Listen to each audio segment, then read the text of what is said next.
أعوذ بالله من الشيطان الرجيم. بسم الله الرحمن الرحيم. الحمد لله رب العالمين والعاقبة للمتقين ولا عدوان إلا على الظالمين. أمسينا على فطرة الإسلام وكلمة الإخلاص ودين نبينا محمد صلى الله عليه وسلم وملة أبينا إبراهيم حنيفا وما كان من المشركين.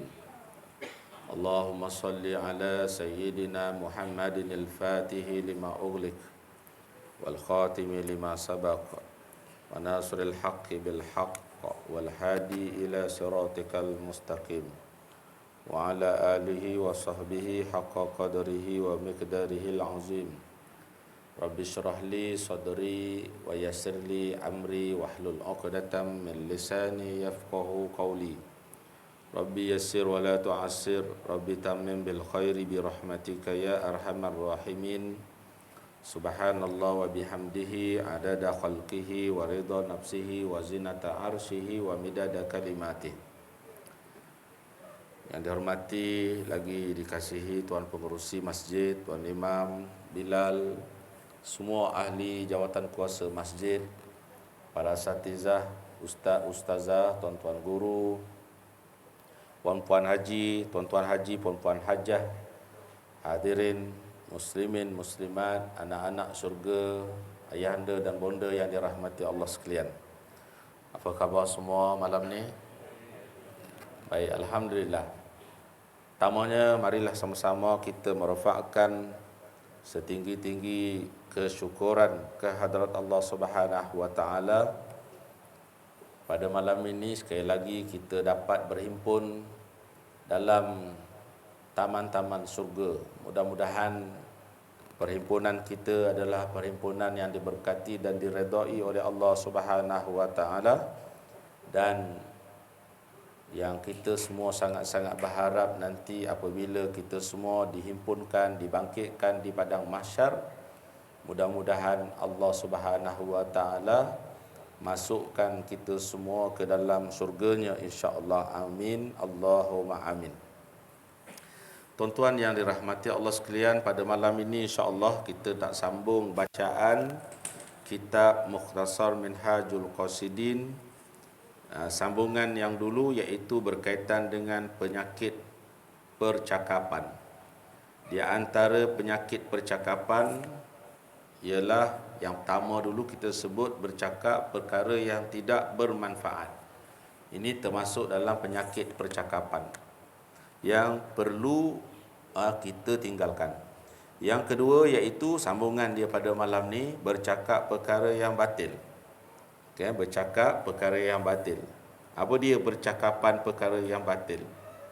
Percakapan dalam perkara maksiat. Ni yang dikatakan percakapan dalam perkara batil. Semua percakapan yang menyebabkan jadi dosa itu adalah batil. Okay? Perkara batil itu ada bermacam jenis. Banyaklah tuan-tuan. Contoh percakapan batil ni banyak. Sebagaimana yang disebutkan oleh Abu Hurairah radhiyallahu anhu yang meriwayatkan bahawa Nabi sallallahu alaihi wasallam bersabda, "Innal 'abda yatakallamu bil kalimah yazillu biha finnar ab'ada ma bainal masyriqi wal maghrib." Apa maksud dia? Maksud daripada hadis Nabi sallallahu alaihi wasallam ini, kata Nabi, seorang hamba yang bercakap dengan percakapan yang boleh menyebabkannya dihumbankan ke dalam neraka yang luasnya lebih jauh dari jarak antara timur dan barat. Okay? Bercakap tentang sesuatu yang termasuk dalam perkara batil. Contoh tuan-tuan, kita bagi tahu Tuan Haji, ada orang cakap dekat Tuan Haji gini. Kan? Contoh. Kita pun yang bila dikhabarkan tentang itu, kita berasa nak tahu dia cakap apa tentang saya. Dia cakap apa tentang saya. Dia pun menambah, dia kata, tak ada benda yang dia kata kat Tuan Haji ni. Apa saja, apa yang dia tak kata kat Tuan Haji ni, semua benda lah dia cakap kat Tuan Haji ni. Dia cuma sebut gitu je tuan-tuan. Dia tak hurailah apa yang dia tak kata kat Tuan Haji ni, melainkan semua dia cakap. Dia tak detailkan. Secara umum je dia sebut macam tu. Ini termasuk dalam perkara batil. Ya. Yang menyebabkan contohnya mungkin tak pasal-pasal Tuan Haji yang tadi dalam keadaan tenang, bila disampaikan tentang yang demikian, dia jadi berasa nak marah dekat orang yang kata kat dia macam-macam ni. Lebih-lebih lagi pula yang menyampaikan itu pula bahasa dia sedap. Dia kata, apa je dia tak kata kat Tuan Haji ni. Maknanya beratlah, dia kata macam-macam lah kan. Tak ada benda yang dia tak kata kat Tuan Haji ni, melainkan semua dia cakap. Tu contoh dia tuan-tuan. Kan? Ataupun percakapan kita yang membenarkan perkara yang tak boleh dari segi agama. Contoh ada orang nak buat majlis karaoke contoh dia, tuan-tuan. Dia ni pula contoh dia orang yang disegani dalam kampung. Jadi bila dia nak buat, dia mai tanya ustaz, boleh ke dia nak buat majlis karaoke ni? Sebab yang tanya tu orang yang disegan, maka ustaz kata boleh lah kan. Jawapan boleh tu walaupun sebenarnya itu perkara batil, menyebabkan inilah balasan dia, akan dihumbankan ke dalam neraka yang luasnya lebih jauh dari jarak antara timur dan barat. Masyriq wal maghrib. Timur barat ni jauh tuan-tuan. Tapi balasan bagi orang yang perkataan dia tu tadi membenarkan perkara yang sepatutnya dia kena cakap, minta maaf tuan, minta maaf Tuan Haji, minta maaf Datuk. Kalau dia Datuk kan, minta maaf Datuk Seri contoh dia. Perkara yang Datuk nak buat ni tak boleh dari segi hukum agama. Dah, stop tuan-tuan setakat tu. Terpulanglah kepada dia. Lepas tu dia nak buat ke dia tak mau buat ke, kita dah berlepas diri daripada apa yang diancam oleh Nabi SAW berkaitan dengan mengungkap suatu perkataan yang termasuk dalamnya batil. Ya. Baik, perkara yang hampir serupa dengan itu ialah bertegang urat, bertelingkah. Ini pun banyak tuan-tuan kan. Bertegang leher, bertelingkah, serta memburukkan pandangan orang lain dengan tujuan mendedahkan kesilapan orang tersebut dan mengalahkannya. Ya. Ini pun termasuk dalam perkara batil. Ya, kita contoh dia. Nasihat lah, kita contoh, kita bagi nasihat tentang sesuatu perkara, dan dia pun ada hujah dia. Dia pun ada dia punya ucapan nak balas balik semula kan. Boleh nak bertelingkah dengan syarat jangan sampai jadi berkelahi. Ya, kita boleh berselisih pendapat, tapi kalau nampak yang satu pihak ni nampak macam nak jadi tegang, ya, kerana kita cuba mempertahankan, dia juga pun cuba mempertahankan apa yang dia ucap, sehingga nak jadi sampai berbalah, bergaduh, berkelahi. Yang ni kita tinggalkan. Itu selamat tuan-tuan. Kan? Tapi kalau sekiranya kita pun tak mau mengalah kan, dia lebih-lebih lagi. Contohnya, dia pun ada hujah, kita pun ada hujah, dan kita berakhir majlis tadi dalam keadaan berkelahi. Kan? Mula dah jadi tak bertegur sapa dan seumpama dengannya.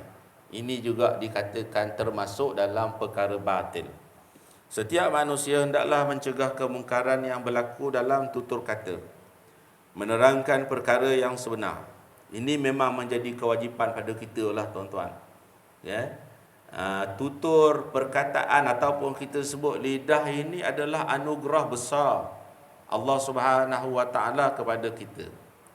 Maka sebab itu menjadi tanggungjawab besar pada kita untuk jaga kurniaan nikmat yang besar ni, iaitu lidah. Macam mana di antara nak jaga nikmat kurniaan lidah ini?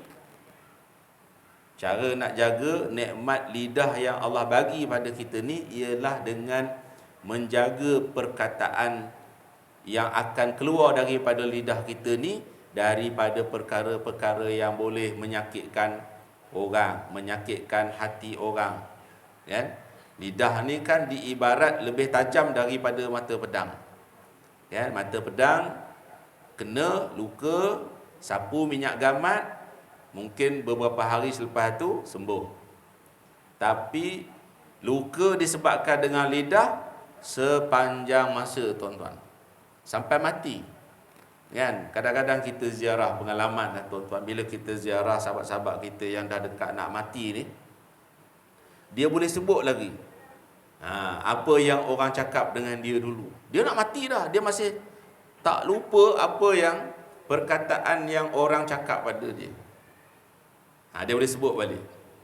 Ni menunjukkan bahawa lidah ni sangat besar kesan dia kalau sekiranya digunakan kepada perkara yang tak baik. Sebab dia akan jadi ingatan. Contohlah, suami panggil isteri ataupun isteri panggil suami dengan panggilan-panggilan yang tak sepatutnya lah. Kan? Dia akan ingat sampai bila-bila. Walaupun dah minta maaf tiap-tiap tahun, tiap-tiap kali raya misalan, dia minta maaf. Tapi ucapan yang menyakitkan hati tu, dia masih segar dalam ingatan dia. Kan?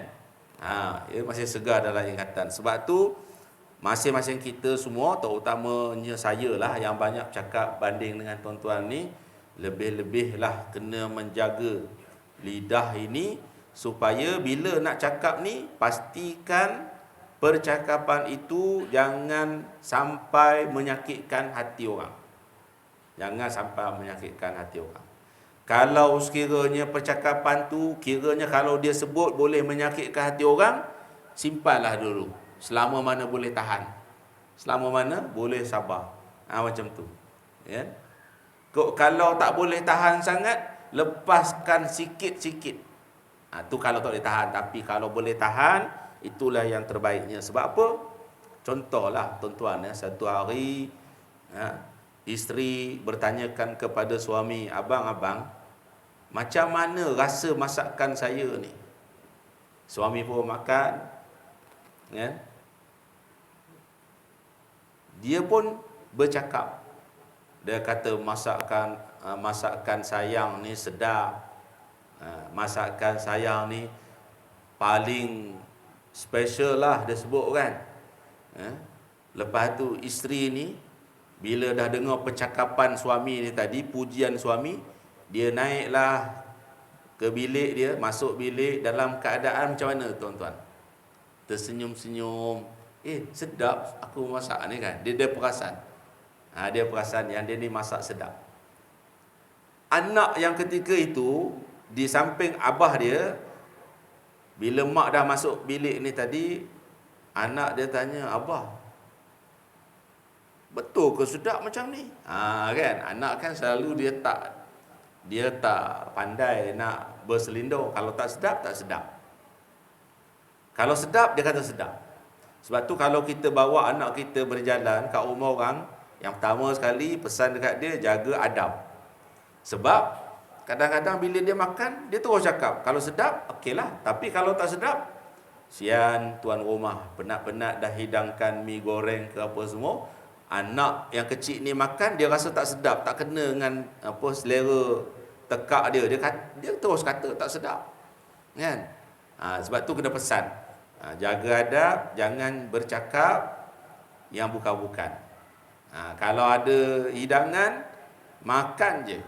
Macam tu kan. Jangan nak kata apa tentang makanan tadi, sedap ke tak sedap ke. Kalau sedap tak apa, boleh cakap. Tapi kalau sebaliknya, jangan cakap. Dia anak ni dia tak pandai nak berlapik lagi. Lalu dia tanya dekat ayah dia, abah, betul ke sedap mak masak ni? Saya rasa tak sedap pun. Lalu ayah dia ni cakap, wahai anak, kalaulah ayah bercakap dengan yang sebenarnya tadi, maka sudah tentulah isteri dia ni, mak kepada anak dia ni tadi, akan masuk ke bilik dalam keadaan sedih. Penat dia masak, tapi suami dia kata tak sedap pun. Masa sedap tak puji, masa tak sedap terus sebut tak sedap kan. Contoh kan.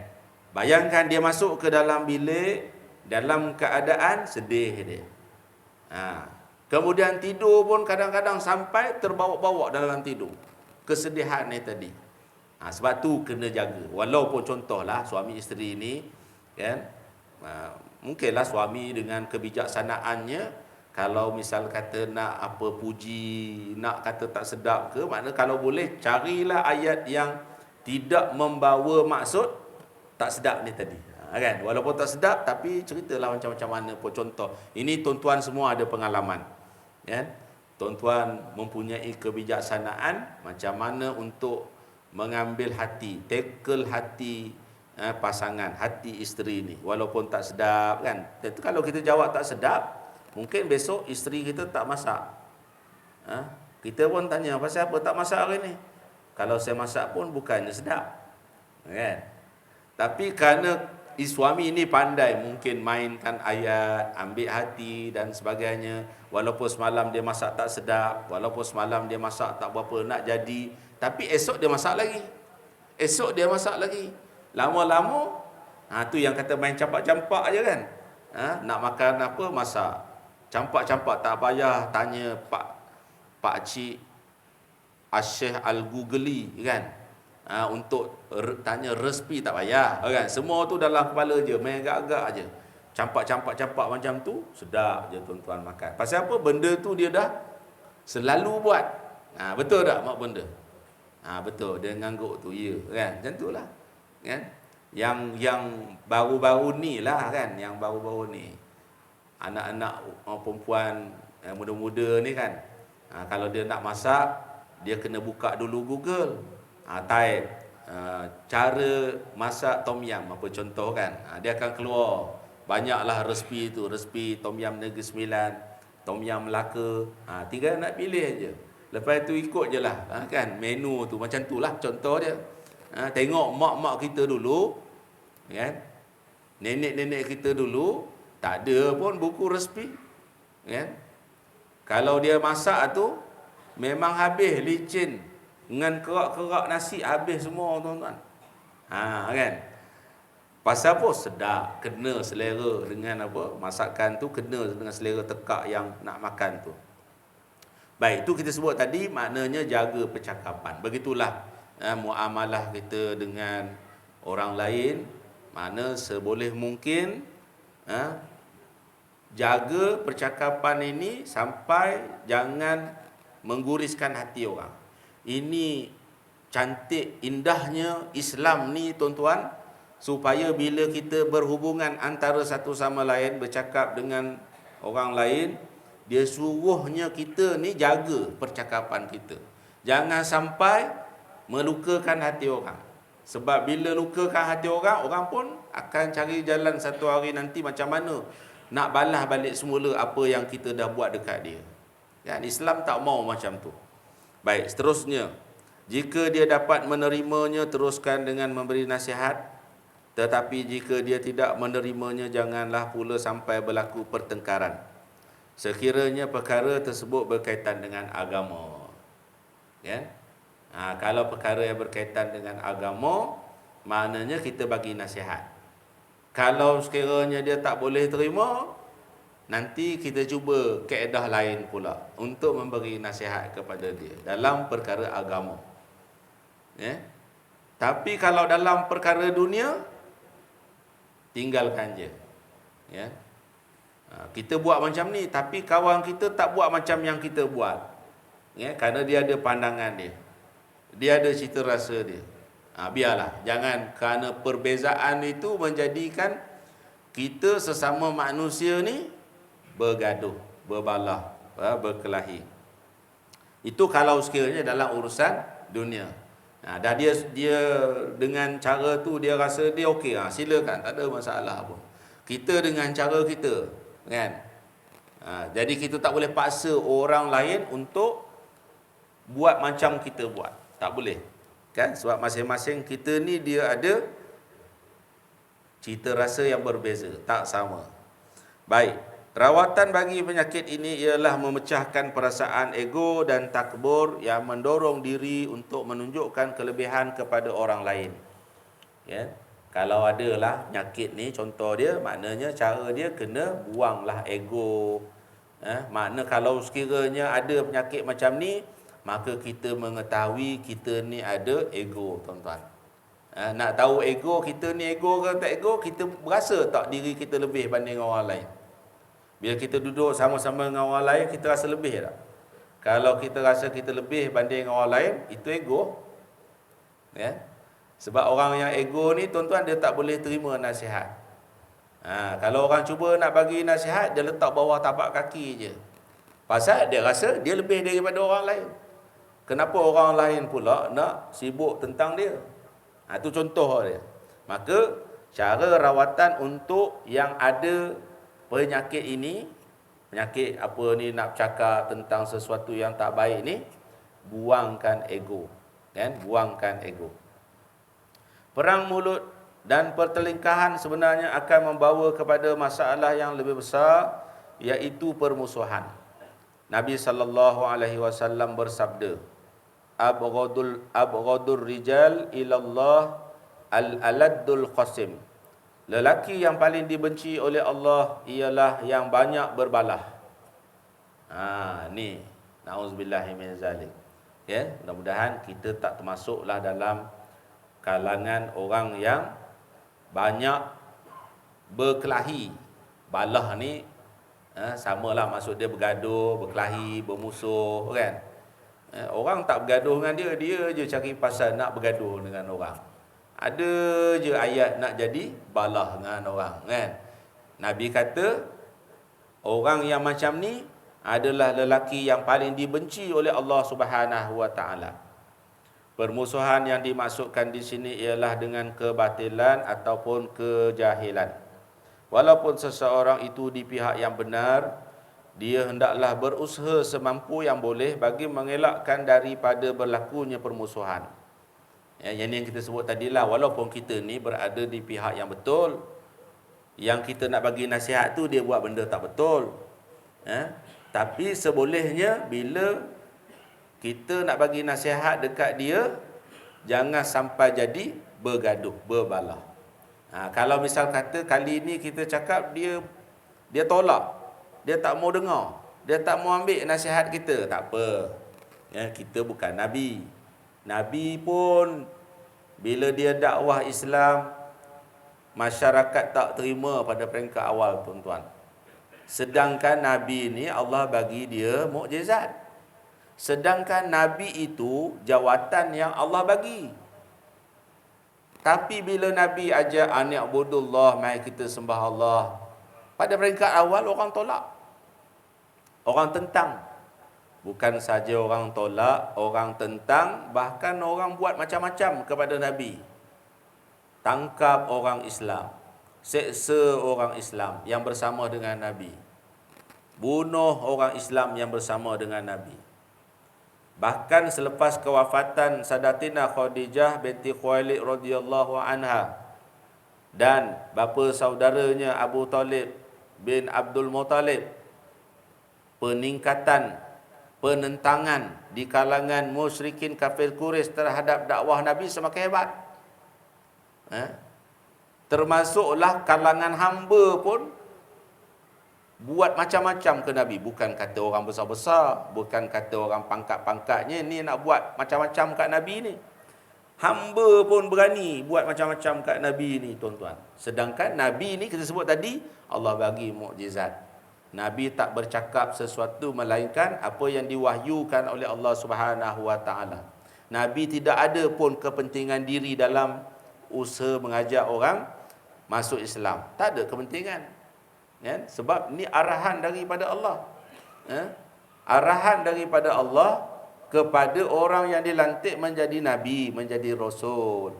Tak bolehlah duduk dalam selimut je. Qum fa'anzir. Ya ayyuhal muddathir. Wahai orang yang selimut. Ni maksud dia ayat yang Allah tujukan kepada Nabi. Dah lepas dapat wahyu, dah dilantik jadi Nabi, jadi Rasul, tak boleh duduk diam dalam rumah. Kena jumpa dengan masyarakat. Kum fa'anzir. Dan bila Nabi ajak orang, tuan-tuan, Nabi mula berhadapan dengan penolakan. Sedangkan sebelum Nabi ajak orang masuk Islam, Nabi berdakwah kepada masyarakat, semua orang sayang kat Nabi. Orang bagi dekat Nabi kita Rasulullah sallallahu alaihi wasallam gelaran sebagai Al-Amin. Orang yang paling boleh dipercayai. Nabi tak berhadapan dengan penentangan. Tapi bila Nabi ajak an-ibudullah wajtanibut taghut, maka Nabi mula diancam. Nabi dituduh sebagai orang yang memecah belahkan masyarakat, menimbulkan porak-poranda dalam keluarga. Kan? Orang tuduh dekat Nabi. Bahkan tuduhan yang paling dahsyat, orang kata kat Nabi kita ni sebagai ahli sihir yang hebat. Dia tuduh pula Nabi kita ni sebagai ahli sihir. Sedangkan dia yang mencabar Nabi untuk tunjuk ini. Kalau betul kamu ni Nabi. Nabi cakap, aku ni Rasul. Inni Rasulullahi ilaikum. Aku ni Rasul yang diutuskan kepada kamu. Tapi tak percaya. Kan? Takkan kamu boleh jadi Rasul? Macam mana Allah boleh pilih kamu jadi Rasul? Takkan ini turuti dengan cabaran. Dia kata, kalau betul engkau ni Rasul, cuba kau buat begini, cuba kau buat begini, cuba kau buat begini. Kan? Contoh dia. Kan? Semua permintaan mereka dimakbulkan oleh Allah Subhanahu wa taala. Allah minta izin pada Allah, Nabi minta izin pada Allah untuk menunjukkan bukti bahawa dia ni Rasul. Kerana inilah permintaan daripada manusia. Kalau betul kamu Rasul, kamu buat macam ni, baru kami boleh yakin kamu ni Rasul. Nabi pun minta izin dengan Allah. Bila berjaya tunjuk, bukannya nak beriman, tapi sebaliknya kata dekat Nabi, hebat sihir kamu. Dia kata kat Nabi, hebat sihir kamu. Kan? Nabi berhadapan dengan ujian-ujian di dalam dakwah Islam ni, tuan-tuan. Kan?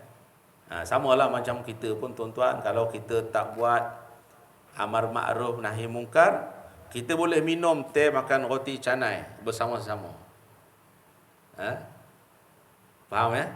Kita boleh duduk sekali dengan kawan-kawan kita. Tapi bila kita mula, contohnya, aku ni bukan apa, sambil-sambil makan ni, contoh kita pun dah lama kawan.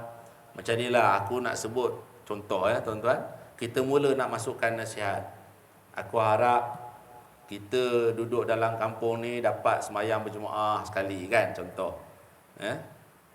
Tuan-tuan boleh tengok reaksi orang yang minum, makan tiap-tiap hari dengan kita secara berjemaah di kedai kopi. Berjemaah di kedai kopi tak miss, tapi berjemaah di masjid tak ada. Kita datang, yang berjemaah di kedai kopi tak ada. Sehinggalah satu hari, mungkinlah tuan-tuan kita akan cakap macam ni kat kawan kita, mainlah datang masjid, kita semayang berjemaah. Kan? Kalau kau ada masalah nak bawa kenderaan ke apa ke, tak apa, kita pergi ambil dia. Kan? Sekali dua kita ambil dia, contoh dia. Tengok macam mana reaksi dia. Kalau dia okey, dia berkawan betul, ikhlas dengan kita, dia akan seronok lah. Tapi kalau dia berkawan kerana nak makan pagi-pagi dengan kita, lepas tu lebih-lebih lagi pula, kita ni suka ikram, bayar. Kan? Makan sekali dengan kita, orang lain tak dan bayar, kita bayar dulu semua sekali. Orang suka lah, tuan-tuan. Kalau kita buat tu 30 hari, tiap-tiap hari makan dengan kawan-kawan, kita je bayar, walaupun mungkin sekadar minum TO, kan, pasti orang akan kata kita sebagai seorang yang baik. Baik, dia ni sebab tiap-tiap pagi kita minum dengan dia, dia ni lah yang bayar minuman kita, kan. Kita akan kata dia baik. Tapi nak tahu baik tak baik yang sebenarnya, try ajak contoh dia, tuan-tuan. Apa benda yang dia tak buat lagi? Semayang berjemaah tak datang. Mai kita ajak dia, mai semayang berjemaah sekali, tengok macam mana. Ya. Kalau dia jujur, dia ikhlas, maka dia tak ada masalah lah. Lepas ni boleh minum teh lagi. Tapi kalau dia tak jujur berkawan dengan kita, lepas kita bagi nasihat, lepas ni dia mula cari alasan. Haji, macam mana? Minum tak besok? Minta maaf lah, besok dah ada temu janji. Kan? Dia tak maulah tu, dia cuba nak melarikan diri, tuan-tuan. Ni selalunya lah. Tapi itu je lah ujian kita, tuan-tuan. Ujian kita, habis-habis orang tak mau dengar dah cakap kita. Habis-habis, elok-elok sebelum ni, ada orang yang kawan kita minum sekali, lepas kita bagi nasihat ni, dia mula lihat sikit. Dia kata, ni Tuan Haji pergi dululah nak minum. Kita nak minum sekali dengan dia, tapi dia tu nampak macam mengelak aja. Seminggu dah kita terajak, tak berjaya nak minum sekali. Dulu kita lambat sikit, dia yang hello kita. Kan? Sekarang lepas kita bagi nasihat, nampak macam tak berapa nak dah minum. Macam tak berapa nak dah kawan dengan kita. Maka kita fahamlah. Kan? Maka kita fahamlah bahawa dia tak sukalah kalau kita ni cakap benda-benda gini kan. Kau nak masuk syurga, kau buat je lah amalan soleh tu. Kau jangan pedulikan aku. Dia kata macam tu lah. Kan? Nanti bila sampai masa dia akan berubah lah. Kadang-kadang dia bagi dia punya deadline dia. Selepas anak dia SPM, kau tengok nanti aku akan datang masjid contohnya. Lepas anak aku berjaya masuk universiti, kau tengok nanti aku akan duduk dalam majlis ilmu. Kan? Tak apalah. Dah dia sebut macam tu kan. Makna kita tak mau jadi sampai berbalah. Tapi kalau boleh, maknanya kita tak maulah dia cakap macam tu. Sebab mati hidup ni bukan dia yang tentukan. Mati hidup ni Allah. Qulir ruhu min amri rabbi. Katakan perkara yang berkaitan dengan roh ni, bila mati, bila kiamat, itu adalah urusan Tuhan. Kita mana boleh, semua kita ni tuan-tuan tak boleh nak sebut bila kita ni akan mati. Kecuali orang-orang yang Allah pilih lah. Kadang-kadang kita makan sedap malam ni, contohnya, dengar-dengar besok meninggal. Dengar-dengar besok meninggal. Kita pun sebut, malam tadi baru makan sekali dengan dia. Patutlah, kita selalu akan tambah, patutlah nampak semangkuk dia makan tu, dia seorang je. Kita mula kaitkan dengan kejadian-kejadian luar biasa sebelum dia meninggal dunia kan. Patutlah semalam kita tengok dia ni macam pelik aje. Selalu dia ni riuh. Kan? Tiba-tiba semalam kita duduk makan sekali dengan dia, tak bercakap pun. Kita tanya pun dia tak jawab. Rupanya dia nak mati. Itu kita lah punya telahan. Sebenarnya itu bukan tanda pun, tuan-tuan. Itu bukan tanda, sebab tak ada kita ni tahu kita ni akan mati. Kalau kita tahu kita akan mati, tuan-tuan, nescaya kita tak makan, kita tak minum, kerana kita tak mau bazirkan masa makan dan minum kita. Melainkan kita ni akan hanya fokus beribadat kepada Allah. Istighfar, zikir, tak berhenti ni tuan-tuan. Tapi oleh kerana kita ni tak tahu bila kita mati, tak tahu bila kita ni akan mati, maka sebab tu kalau kita cek dalam sehari-hari, banyak perbuatan kita, perbuatan yang tidak bermanfaat. Ada masa tengok WhatsApp, tuan-tuan. Contoh kan, kadang-kadang tengok WhatsApp memang lebih lama daripada baca Quran. Lepas tengok WhatsApp, tengok Facebook pula, lama juga. Memang kita tengok Facebook lebih lama daripada kita baca Quran. Lepas Facebook, kita tengok Instagram. Kita ada akaun Instagram, contoh kan.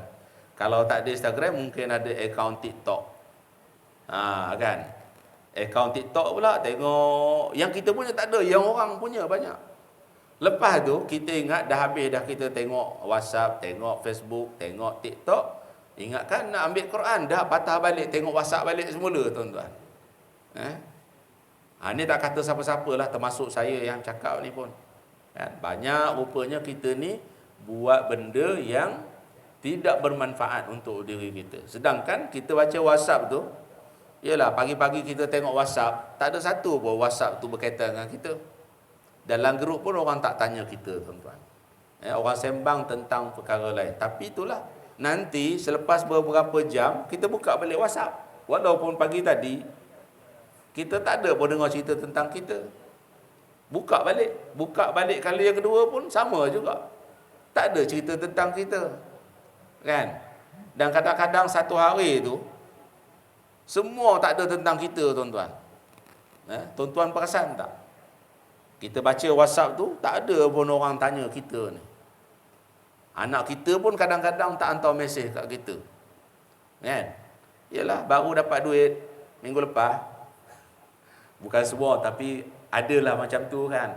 Anak-anak ni dia hantar mesej kat mak ayah dia masa dia habis duit. Dia perlu bantuan mak ni sekarang ni, mak, duit habis ni. Kalau boleh masuk segera. Masuk dah duit tu, terima kasih pun tidak. Bagus betul adab kita cakap kan. Dah masuk dah tu duit. Tahu gitu je. Kita duk ingatkan nanti kot dah dapat masuk duit tu, dia anak ni nampak dia ada dah reti kan. Hantarlah mesej lapis, terima kasih mak, terima kasih abah, ya. Masukkan duit dalam bank dia. Rupanya terima kasih pun tak. Ni saya pesan kepada nama orang yang bernama anak ni. Jangan buat macam tu dengan mak ayah. Ya.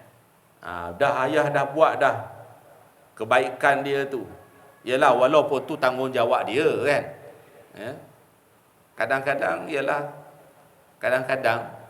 dah habis dah tanggungjawab ni, tapi dia masih rasa anak dia belum boleh berdikari. Kadang-kadang dia bagi juga, walaupun anak tu dah ada gaji, contoh dia, tetap dia bagi. Walaupun tak banyak, tapi maknanya adab. Dia kena pandai lah, ucaplah terima kasih. Kan? Sepatutnya sebagaimana saya selalu sebut, tuan-tuan, anak ni setiap hari dia kena call pada ibu bapa dia. Ya. Tak payah bimbang dah, kredit tak cukup lah apa semua. Semua pakai line unlimited data apa semua. Kan? Boleh buat video call.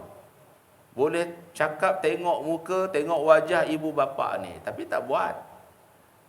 Berkira sangat masa dia dengan ibu bapa dia. Tapi dengan kawan-kawan, wah, bukan main lagi. Masuk je mesej terus balas. Masuk je mesej terus balas. Kan? Kadang-kadang mesej tak masuk lagi balas dah. Betul. Sebab anak ni mata, jari dia tu ada mata. Dia tak tengok pun telefon tu, tapi sampai masuk mesej. Kita dah tekan satu-satu, tu pun salah. Kan? Kita tak cekak sangatlah macam orang bayar-bayar saya, bahkan yang mungkin yang lebih berusia daripada saya ni, dia terhad dia punya kemahiran menaik tu, dia type lah satu-satu. Tapi anak kita tu tak payah tengok, tuan-tuan. Sampai mesej. Kan? Tak, seolah-olah jarinya ada mata. Cekak. Tapi itulah, berkira masa dengan ibu bapa ni. Tak boleh, jangan macam tu. Ya, dengan ibu bapa ni tiada bandingan lah. Ya. Dia mesti letak nombor satu selepas Allah dan Rasul, maknanya ibu bapa lepas tu. Ni dak, kadang-kadang ibu bapa ni tak tahu nombor yang keberapa pada hati anak ni. Ya. Yang lah sekali, Allahu Akbar, sian ibu bapa dia. Kerja siang malam, keluar urat tangan nampak, urat leher keluar. Nak dapat tu bukan nak guna kat dia, nak bagi ni dekat anak ni sikit seorang kan. Tapi bila anak ni dia dah dapat benda yang dia nak, dia tak ingat dah. Tak ingat nak ucap terima kasih, tak ingat nak hantar mesej. Yalah, kita kalau kawan-kawan tak hantar mesej ke kita pun tak apa, tuan-tuan. Janji dapat mesej daripada anak, jadilah. Bunyi kata anak ramai, tapi seorang pun tak hantar mesej tanya khabar dekat mak ayah ni kan. Dah lah orang lain tak hantar mesej, anak pun tak hantar mesej juga. Sian nasib ibu bapa tu. Nunggu hari-hari mesej masuk daripada anak ni, tak masuk-masuk. Tu kadang-kadang setengah ibu bapa ni dah lama sangat tak dengar berita daripada anak, mainlah kita jalan kat rumah anak. Kan? Jalan tu kadang-kadang nak bawa buah, tuan-tuan. Bawa pula contohnya buah durian. Naik pula kenderaan awam. Tuan-tuan cuba bayangkan nak bawa durian, naik bas. Bas bagi tak bagi? Bas tak bagi. Dia cakap saya bukan nak berniaga, saya nak bawa buah ni pasal anak tak balik. Kok nanti dia terlepas rasa buah durian yang ayah ni tanam. Usaha dia ni tuan-tuan nak bawa kan. Naik bas, turun naik tu dia punya susah kan. Begitulah maknanya pengorbanan daripada ibu bapa ni. Sayang betul dekat anak ni. Tak balik je, tak apa. Kita pergi rumah anak-anak ni, tengok macam mana kan keadaan anak-anak ni, dia susah ke macam mana ke kan. Walaupun mak ayah ni bukanlah kata kaya sangat pun, tapi kalau dia dengar anak dia susah, dia tak boleh tuan-tuan.